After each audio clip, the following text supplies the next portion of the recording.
Today, we're going to be talking about the Zniper arrow rest, so stay tuned.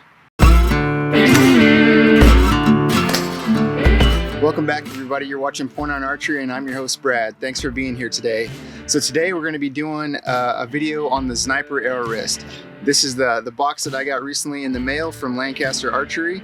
I'm going to be using this particular arrow rest to set up my indoor rig this season, and I thought I'd do a video kind of showing you guys how to tune this puppy up. So before we get started, I'm going to be showing you a little bit about some of the specs and features and all the little parts and pieces that come in this box. And then later, once we get into the video, I'm going to be doing a demonstration on how to tune up your Zniper. I know there's a lot of questions out there, a lot of people have on certain forums and websites, and also some of the social media that's going on. People have a lot of concerns with the Zniper, but I'm here to tell you it's not that bad, and that once you get it tuned up, it's definitely become my favorite arrow rest that I have, and it's pretty much the only thing I really want to shoot after I've shot it. So hopefully this video is helpful to you and helps you get your Zniper set up properly and working for you. So let's get to it.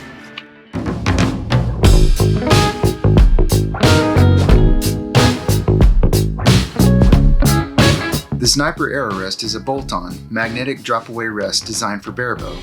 The drop-away design provides excellent arrow clearance and minimized interference that might occur with any other flipper-style rest. The Zniper has a black anodized coating and is CNC milled from solid aluminum. It also features a 1.5mm arm that will hold up to thousands of shots. When you receive the Zniper, it comes in a nice box package.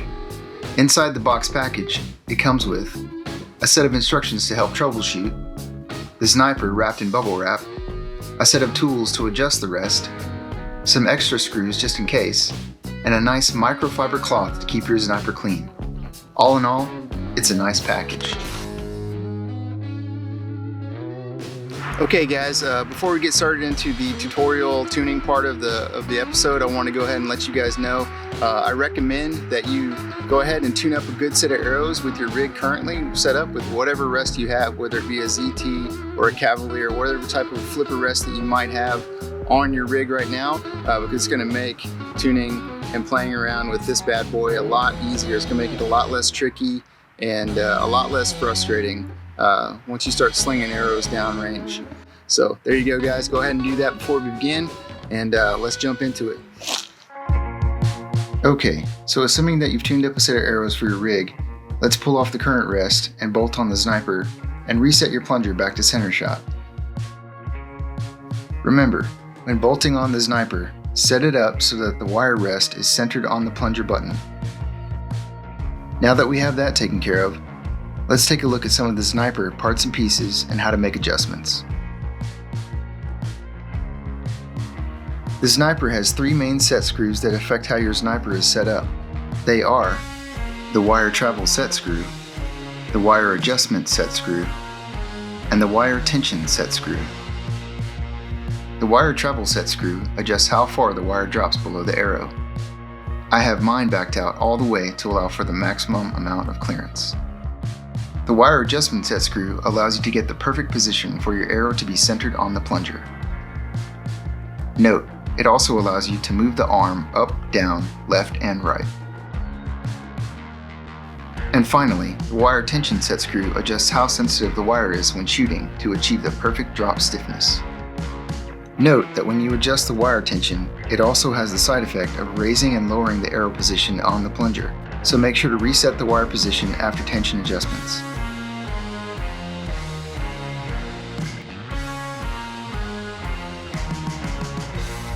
So now that we know how to adjust the Zniper, let's begin the tuning process. Begin tuning by lightly knocking the arrow and placing it on the Zniper rest. If it drops, back it out a quarter turn and try again. Continue this process until the arrow no longer drops when placed on the rest. Next, let's try the bump drop test. Lightly bump or tap the side of your riser with the arrow on the rest. If it drops, back out the set screw 1/4 turn until it no longer drops.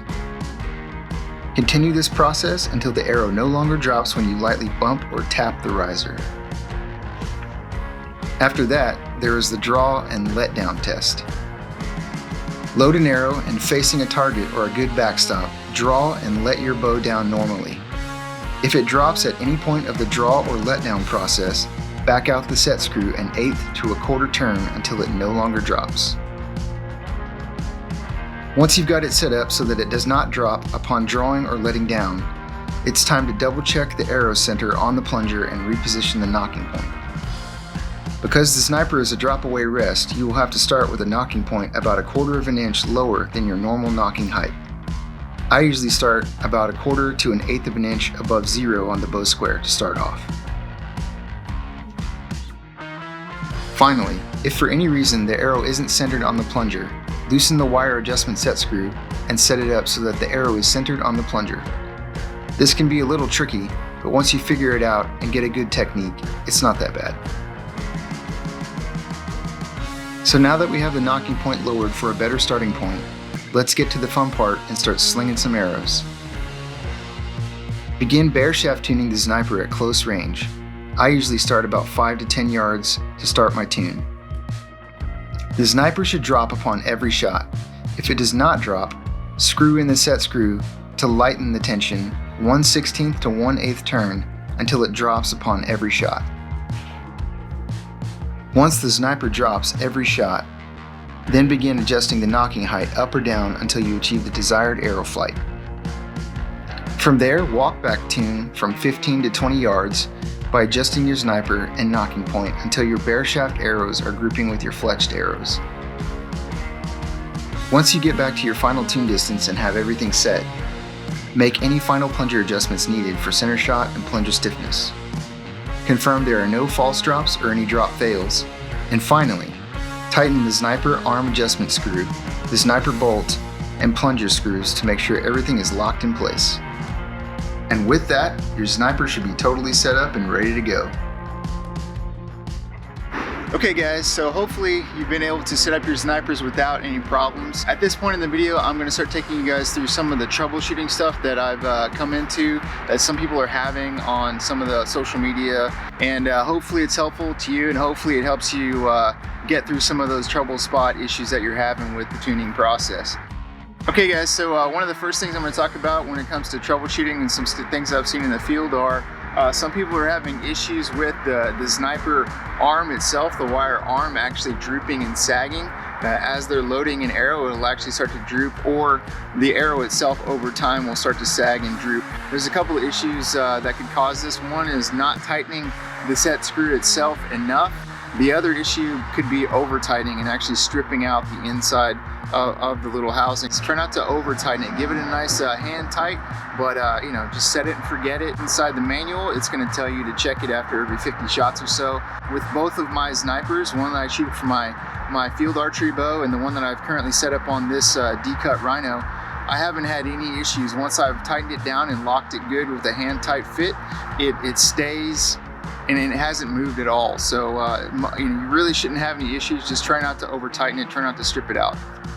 Okay, so another issue that people are having in the field with the Zniper is even after they've set it up to a certain stiffness, they're still not able to get it to drop. And it may come into an issue where it maybe wants to drop, you know, when you load the arrow, or if you bump the riser or you're moving the riser, it just always falls, and it gets to a point where you can't find that happy medium where it'll drop when you shoot but not when you're loading, and that type of thing, which can get really frustrating, I can understand. So one of the fixes for that is to actually lower your nocking point 1/8 to 1/4 of an inch. By lowering your nocking point 1/8 to 1/4 of an inch, it just allows the angle to put a little more pressure on the actual Zniper arm and may allow it to drop. So that's a possible fix for that issue. The only thing I would say, when you start lowering and raising your nocking height, you're obviously going to be affecting that bare shaft tune. So make sure to double check your bare shaft tune after you've done that and after you've tried it. So hopefully that works for you if you're having an issue with the arm still not dropping upon the shot.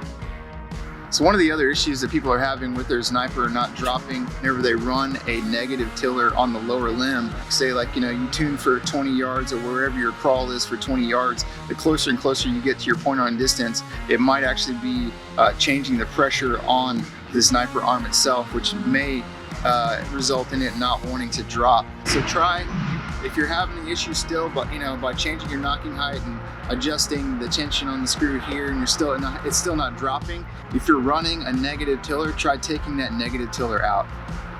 Okay guys, and lastly, one of the issues that some people are having with their Zniper is clearance issues, particularly with their fletching, hitting the rest, and whatever's happening when they release their shot, they're getting contact with the rest. Like I said earlier in the video, the way that I get around this is by backing out the travel set screw as far as possible, and thereby allowing the arm to drop its maximum amount so that I can get the clearance when I come off of that rest. Once it breaks and drops below the arrow, then I get the maximum amount of space for that arrow to travel past. One of the things that John Dimmer actually has tried and works for him really well when he's having clearance issues with his fletching is to actually rotate the fletching so that it's an inverted Y and sitting on top of the Zniper. So when you're looking down the shaft towards the target, you've got your index feather facing upwards and then your Y facing out like this. That seems to work for John Dimmer pretty well, and he suggests that to people who are having those issues. So try that out. Okay guys, that's it for the video today. I really appreciate you sticking around and watching this entire tutorial, and I really appreciate you guys being here. First off, I've got to say a very big thanks to a couple of people who helped me tune out my Zniper last year when I was having a lot of issues and just couldn't seem to get it tuned. First person I want to thank for this is actually Scott Bills. I had a conversation with him on the phone, and he suggested some really great suggestions that helped me get my Zniper tuned up really quick, and thanks to you, man. I really appreciate that. The other guy is James Norwood. James Norwood is very prevalent on the BAREBOW group, as some of you guys know and talk to him all the time. He actually wrote up a small how-to Zniper sort of paragraph, I guess you could say, that a lot of people have referred to. If you guys check below, I've actually listed out James Norwood's guide to Zniper. Hopefully that helps you out too. So big thanks to Scott Bills and James Norwood. Thank you guys very much.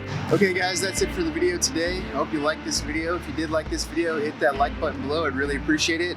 Also, remember to subscribe, and remember to share this video also to anybody who may find this Zniper tutorial useful. Hopefully it helps them out also. Also, if you want to see more videos like this in the future, remember to hit that notification bell. I should be putting out some more content really soon, and yeah, it should be fun. So yeah guys, remember to get outside, get to the range, keep training y'all.